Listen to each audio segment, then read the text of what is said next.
Welcome back. Welcome in. It's Country Roads Confidential at earsports.com, Paramount Podcast. I'm Mike Casazza, joined by Chris Anderson to preview Saturday's game. West Virginia back in action after an open week, hits the road for the first time in conference play.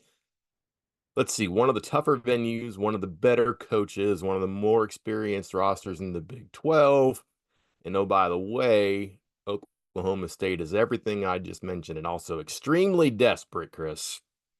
This is either the right or wrong opponent for West Virginia.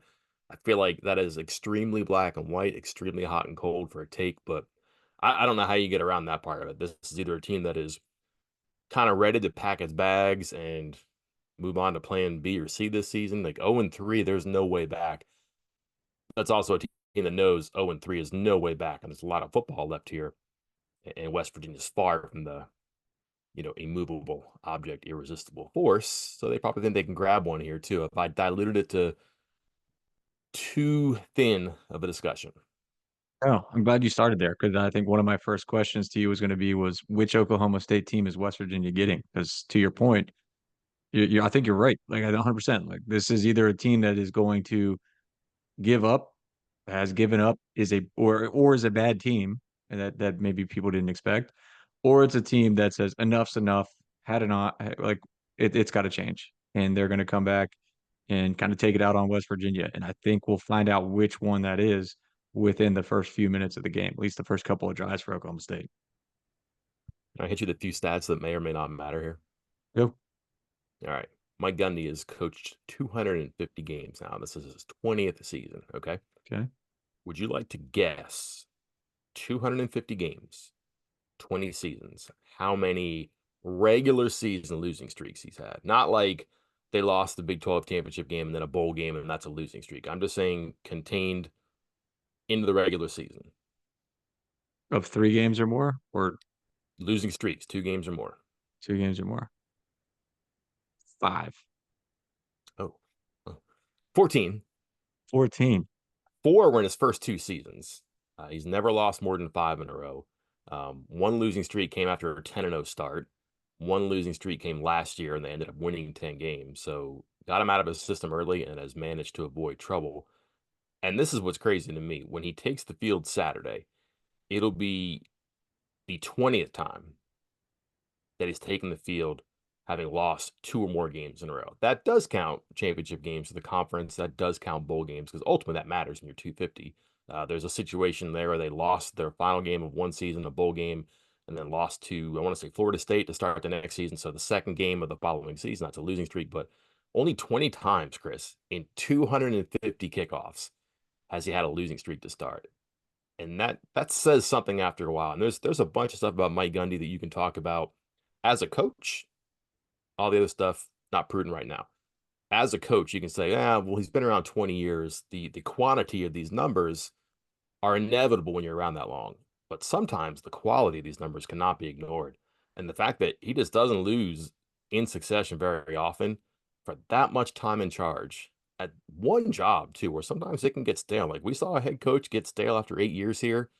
You might argue right now that some people said it got stale after 5 years of this staff, 20 years. And part of the reason it hasn't gotten stale or hasn't gotten stale where there's a point of no return is they don't lose very much and they certainly don't lose a lot in a row. And it's funny. You're right. I think it's stale. And it's funny to say stale when we're talking about Mike Gundy, given all of the things, as you noted, maybe some of the off non-football related stuff or some of his commentary things. As I was doing my research on this, God, who was it about? It was the defensive lineman or the edge rusher that replaced, I believe it was replaced either Nick Martin or Colin Oliver for them in the game the other day. I said, wow, he did well. He was asked about it. And he said, do you want me to talk in coach speak or do you want me to tell the truth? And I said, tell the truth. He said, he was the only player we could afford. He said he was at the right price point, and that's how they recruited him as a transfer was because he was an FCS player that was cheap. I I don't think he's lying. I think there's a lot of coaches that think that, but I don't maybe refreshing to hear somebody say that. But yeah, to your point, it's kind of weird to say stale when he's going to be putting out tidbits like that. But 20 years is a long time in college football. I don't know how much you want to pick on them right now. We're probably going to pick on them a bunch as we preview things, but let's just stick to stale. that defense has kind of been what it's been for a while, but it's changed. It's gone from odd to even at different times. It's been a 3-3. It's been a 4-2-5. It's been true odd, true even through the years. And they've had names. They've had names at defensive coordinator. And they've gone out and hired like obscure people. Like Jim Knowles is at Duke. All of a sudden he's at Ohio State after a stop at Oklahoma State. But hey, here's the list of offensive coordinators for Gundy. Are you ready? Go for it.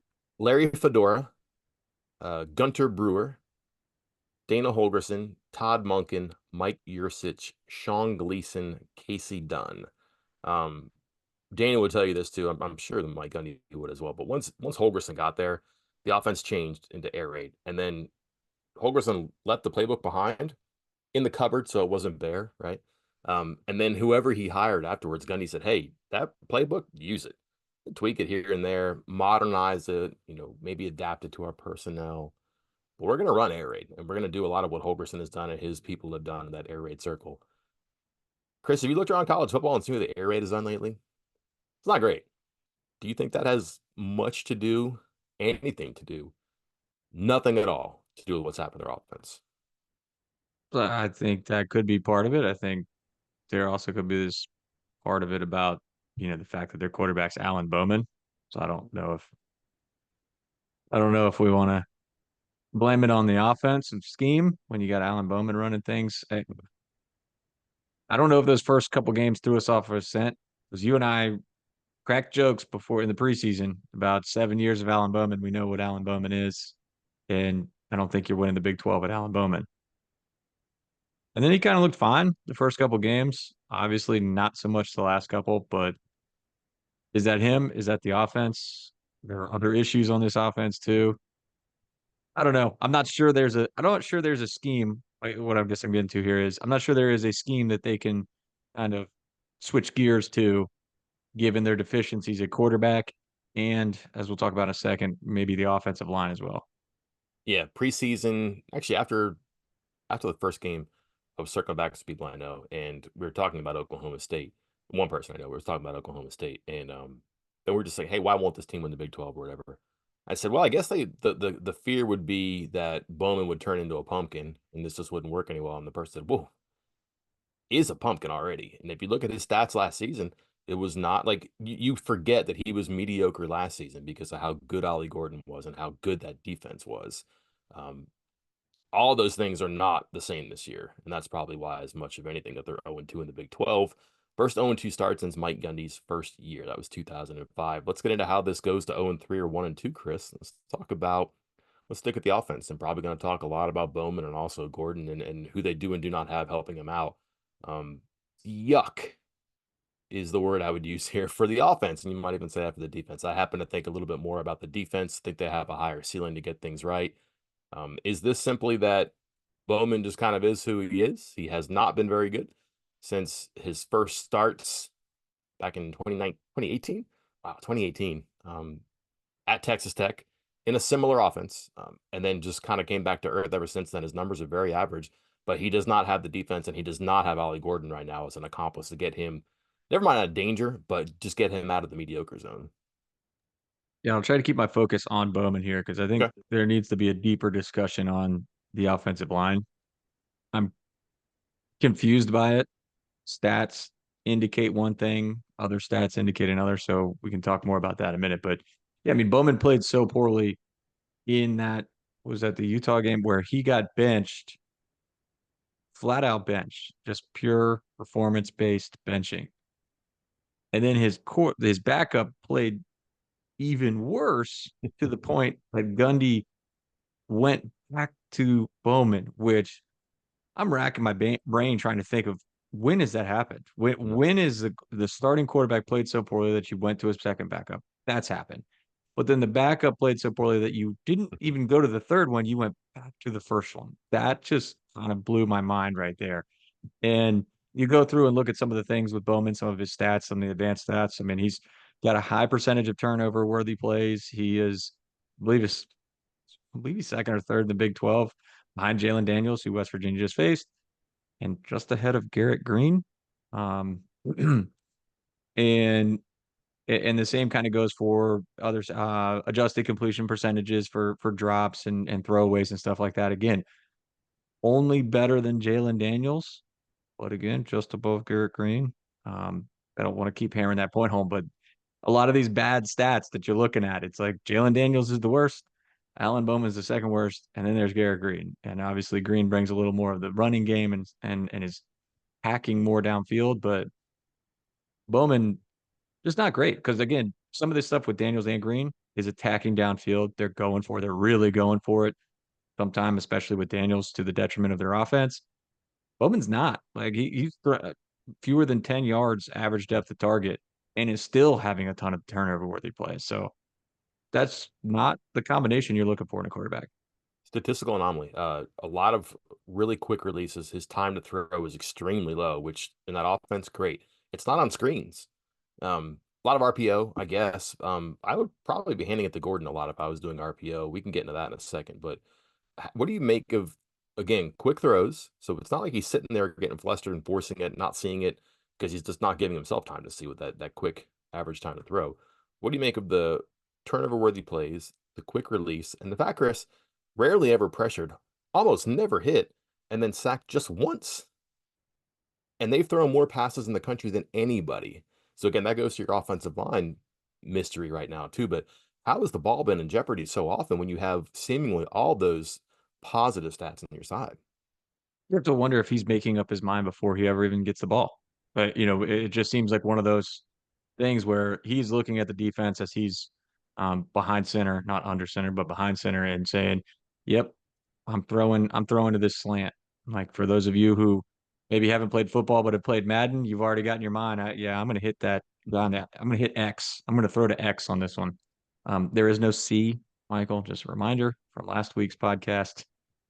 But I think he's making up his mind before it starts because you're right. The 2.31 time to throw, that's the second lowest in the league. And it's not because the offensive line, as you pointed out, he's not getting pressured. So he's making quick decisions. And I think he's making up his mind before the ball is even snapped. And honestly, that might make a lot of sense, especially given that Gundy doesn't suffer that kind of stuff. Like he's not up for Yeah. dumb quarterback play, and that's going to annoy the crap out of him, and it's going to make him bench Bowman like he did in that game a couple of weeks ago. So I think that's certainly something to keep an eye on, and maybe it raises the question of can West Virginia disguise their looks? Can they disguise their coverages, or should they? Because I mean, it's not like West Virginia's defense has exactly been, has a lot of room to work with here to try these things out. Yeah, that's the great. I mean, that's the one thing I've talked to people about and asked people about, and they've asked me as well, like, what are they going to do on defense? And I'm just like, part of it is just whatever they do, they're going to have a fire extinguisher in their hand just because. But you don't let the fire start if you have something to do with it. So then how do you keep the ball out of the secondary and open spaces in the defensive backfield like it's happened?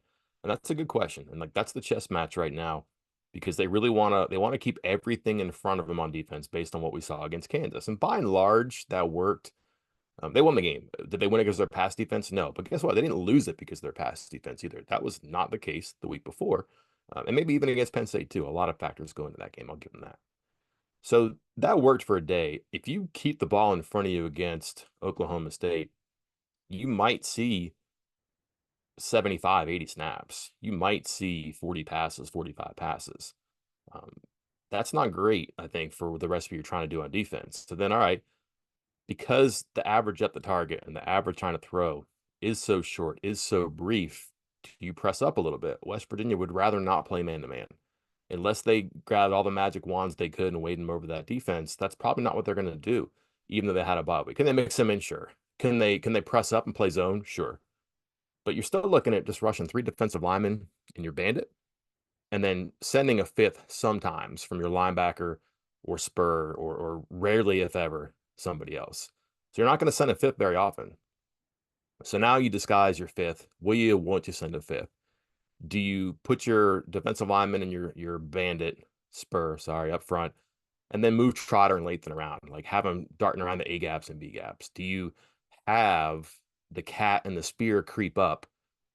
But at the very same time, when you snap it, your linebackers can back off.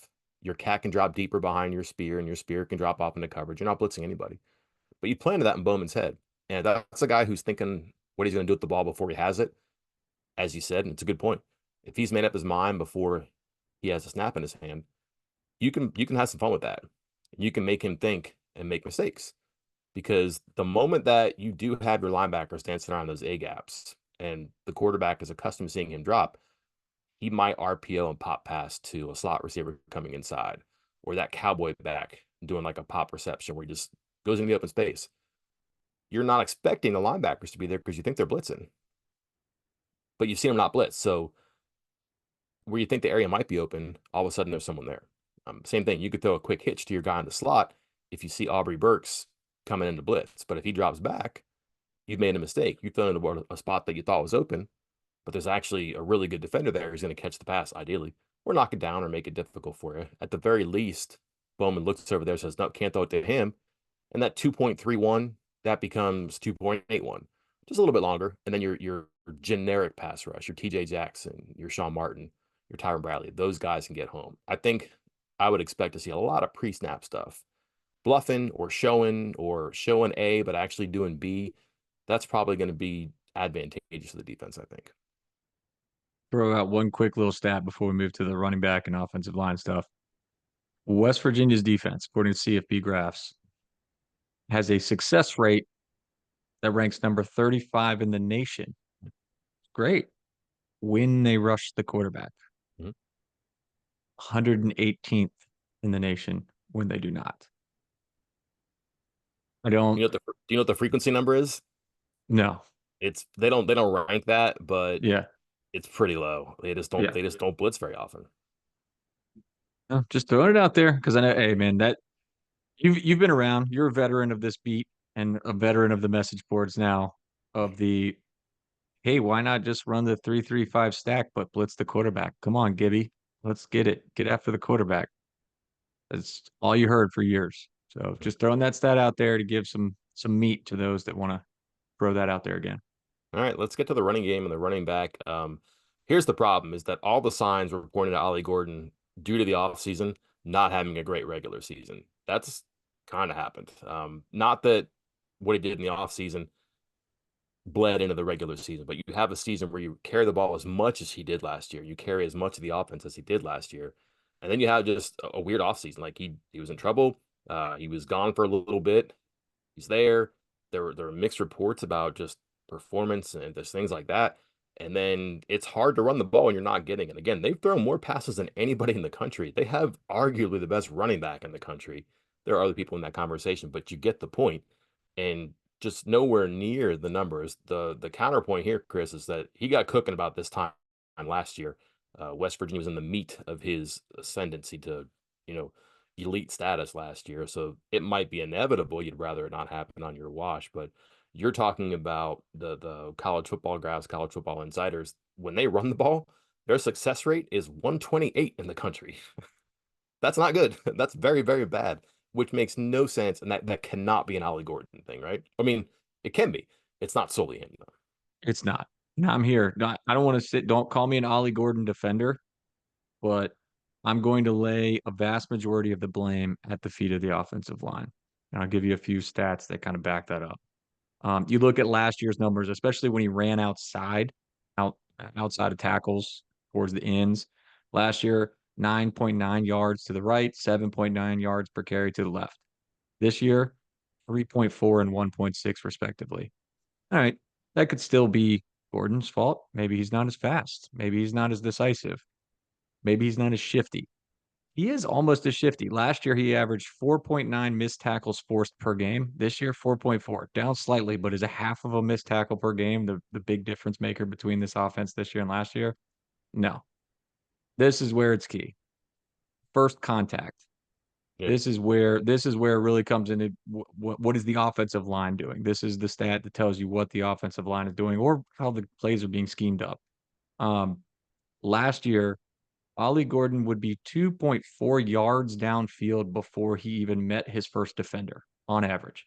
2.4. You're already like by that point, you're falling forward, you're getting 4 to 5 yards. Easy. This year, 0.77 yards. He's not even getting a full yard downfield before he's having to meet his first defender, break a tackle, make a shifty move, something like that. So what is that? About a third, yeah, about 2.8 to 2.4, about one third um, of what it was last year.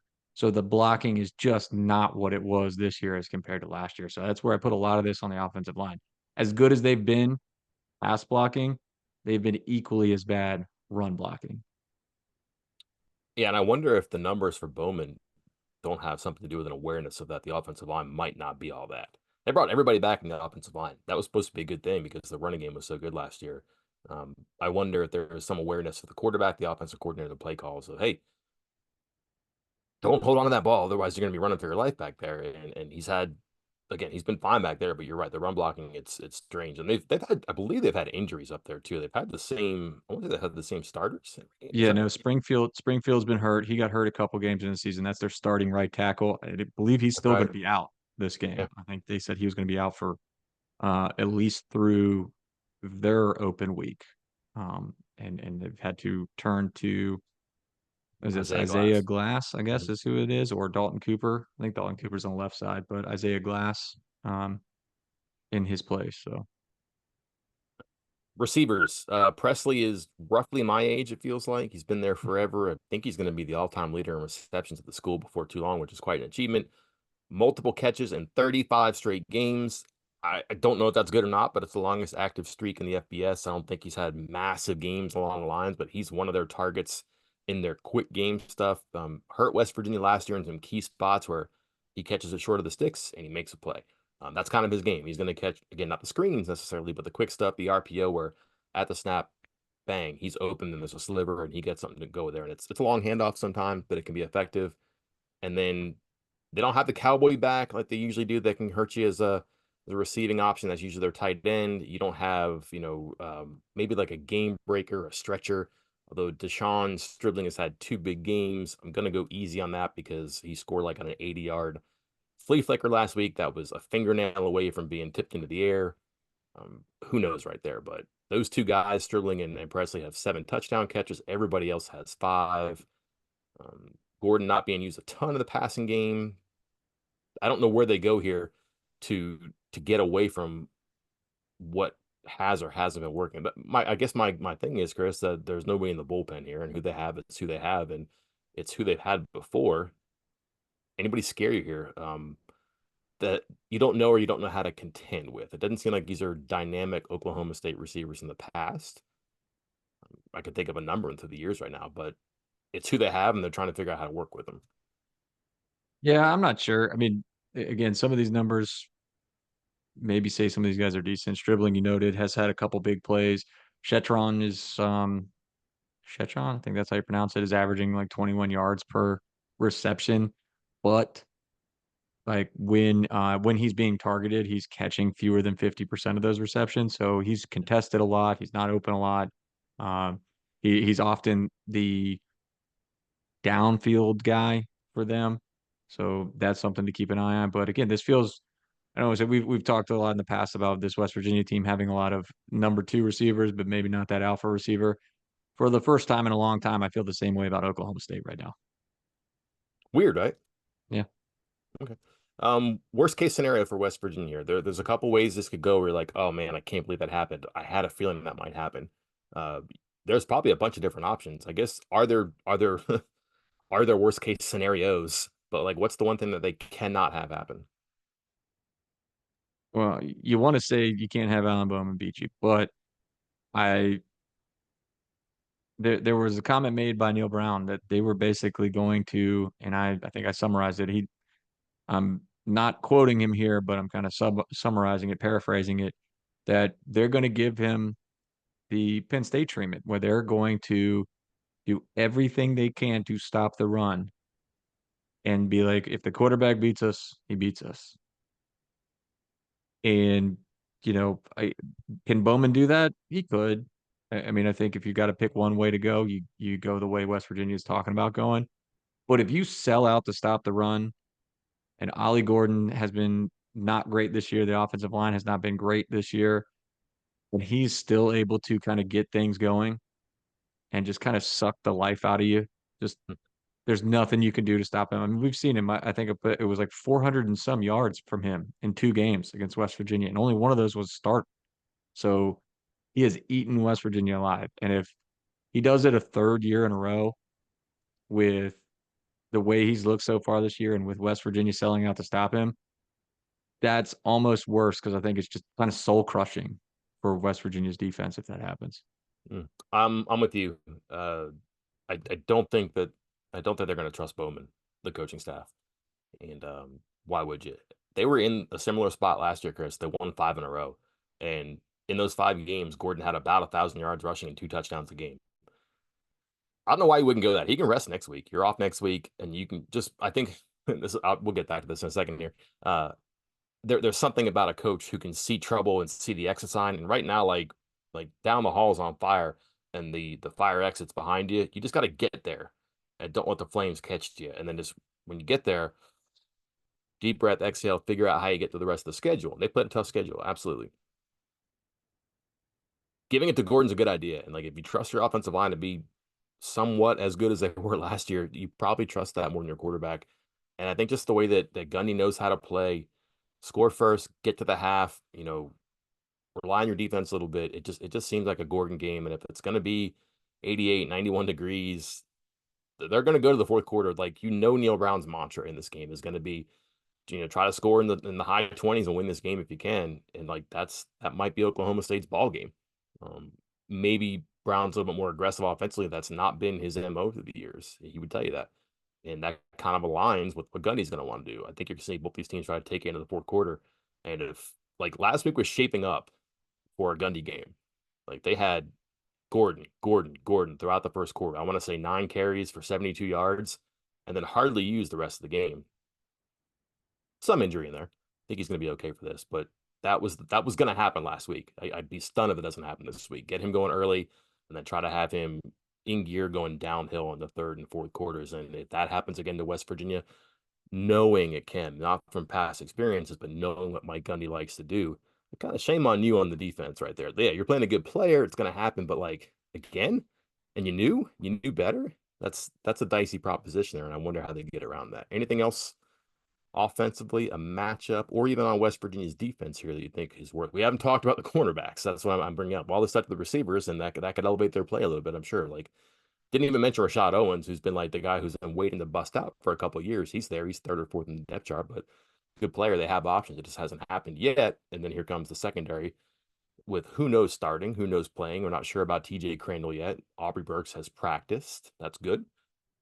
Not sure what we're going to get as far as personnel or philosophy, though. Yeah, I think we got everything covered. I mean, cornerback is what it is at this point. Until they show something otherwise, there's not really much else to say about it for West Virginia. Good point about Gordon being hurt. He was banged up, seen on the sidelines. Had to talk about it after the game and said, he was hurting a little bit, but he would play. So not expecting him to miss out on this game. But if you're a running back 5 games in, getting destroyed, still carrying the ball a lot, might be notable. Again, keep an eye on that. Do you make anything of a coach being good before a bye week? I mentioned this on the abbreviated podcast. I got a text from somebody who heard this and was like, "That's a good point. I'd like to see some records of coaches who get their team to the bye week with a win." That would be like a Gundy thing right now, just to pull his team, pull the cat out of the burning building, and then get hugs outside from the adoring family. I don't know. Is there a magic to that? Is that an overrated thing?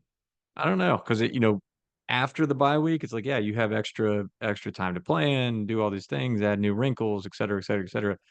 Before the bye week, what are the tweaks you're making? It's just a regular week leading up to it, or are you just like, hey, I'm selling out? Just to your point earlier, like let Ollie Gordon carry it 40 times. You got an open week coming up. You can worry about rest later. I don't know. I don't know what to think of that. Did you look it up? Did you got stats on that?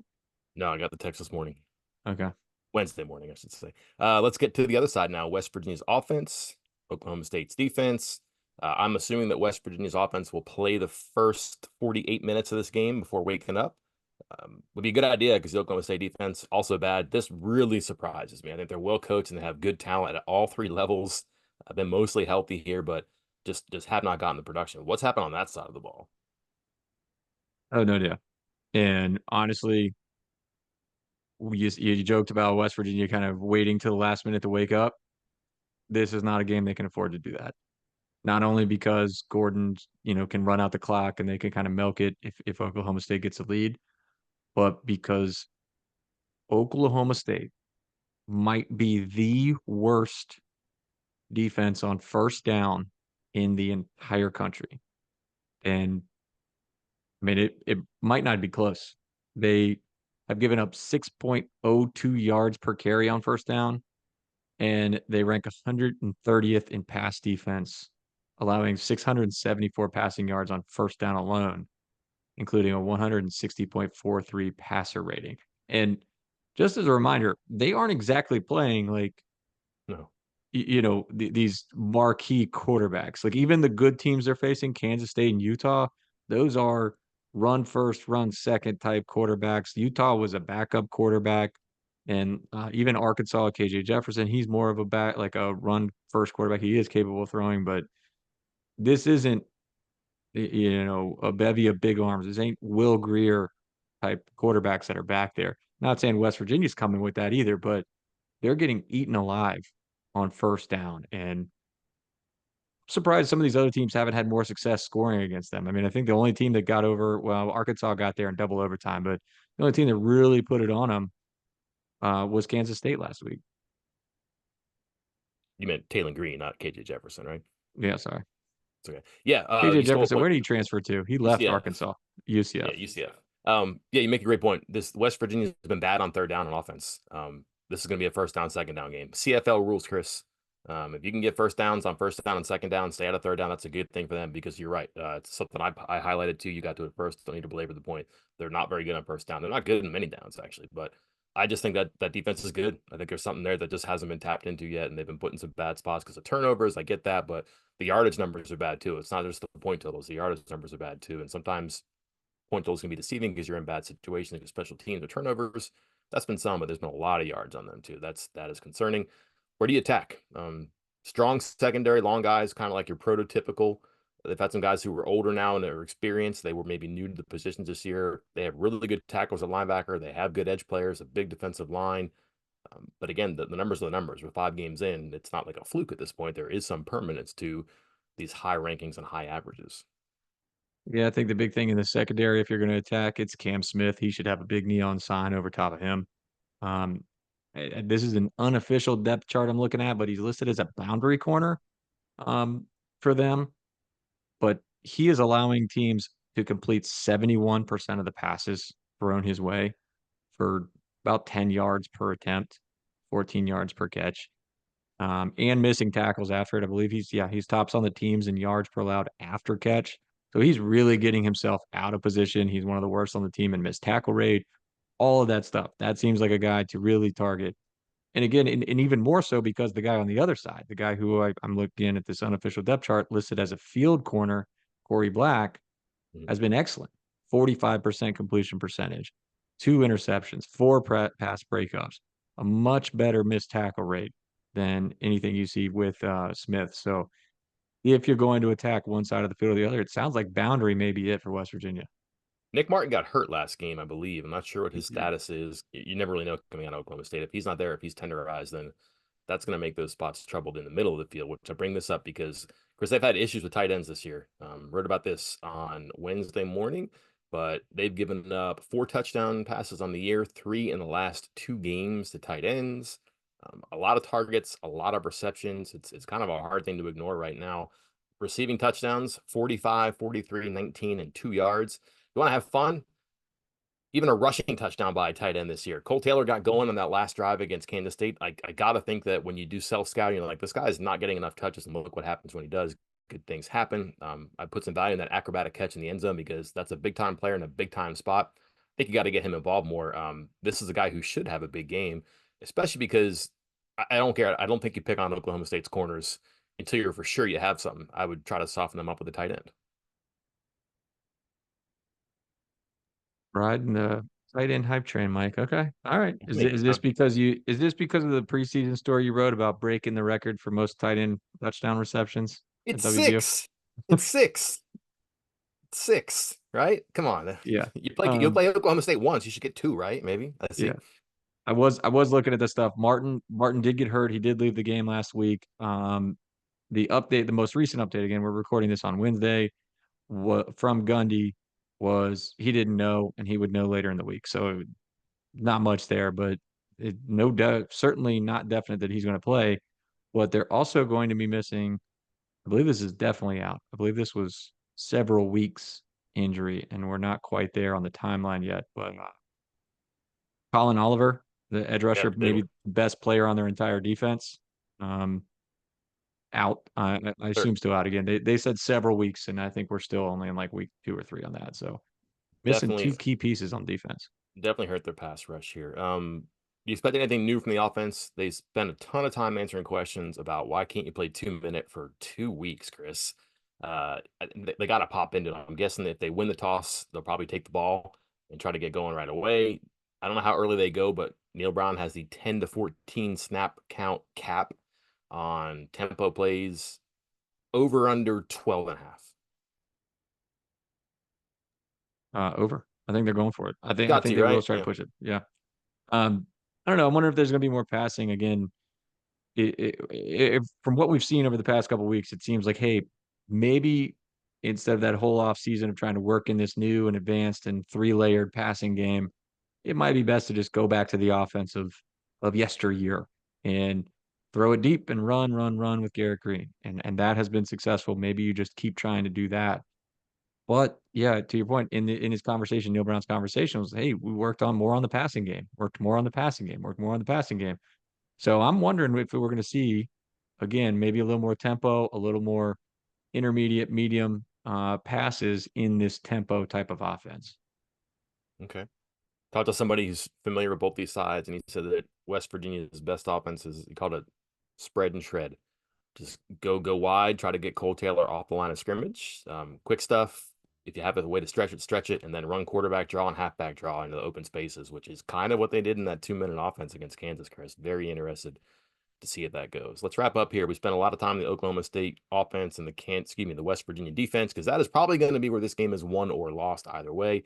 We kind of know the players on West Virginia's offense don't anticipate a lot of changes, but 4 p.m. kick, Chris. We're going to be talking around 7:30, I hope, weather permitting. Are you knocking on wood? Um, what are we talking about to explain the outcome? Going off the board here, not something I thought I would say, but I'm going to say Jaheim White because I think this is somebody we're going to have to talk about one way or another. West Virginia is at his best when he's at his best, and so far this season he has not been at his best.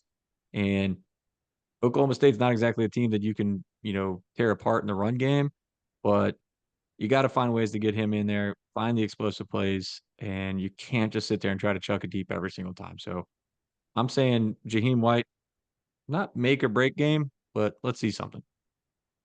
Yeah, explosives for West Virginia. You can do it against this team. You want to stay out of the red zone against them. And then the sooner they get above and beyond 20 points, the better here. This is not a game where they should mess around and try to win 27-17. Be aggressive on offense.